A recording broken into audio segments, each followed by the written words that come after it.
நாங்க போபால்ல இருந்து வேலைக்கு வந்திருக்கோம் பெலூன் எல்லாம் விற்கிறதுக்கு. அப்போ நாங்க சவரிய கொல்ல வியாபாரம் எல்லாம் பார்த்துட்டு 10ஆம் நாள் திருவிழா முடிச்சுட்டு போயிட்டு இருந்த ஊருக்கு டிக்கெட் எல்லாம் எடுத்தாச்சு. அதுக்கு பிறகு ஒரு ஆட்டோக்காரர் வந்துட்டு எங்கள்கிட்ட சொல்றான் சாப்பிட்றதுக்கு ஏதாவது நாங்க கொடுக்குறோம்.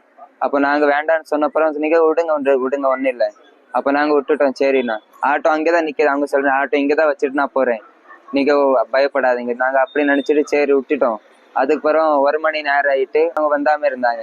அதுக்கப்புறம் நாங்க வெயிட் பண்ணிட்டு சுத்திட்டு தேடிட்டு இருந்தோம். அவங்க காணாம போச்சு பொண்ணு. அதுக்கப்புறம் நாங்க தேட்டருக்கு போனா அந்த ஆட்டோவே காணாம போயிட்டு. அதுக்கு பிறகு நாங்க தேடி தேடி இங்கதான் ரிப்போர்ட் கொடுக்குற வந்திருக்கோம் போலீஸ் ஸ்டேஷன்ல. பிள்ளைக்கு 3 வயசு இருக்கு. பிள்ளைக்கு பேரு பிள்ளைக்கு சாரா பேரு.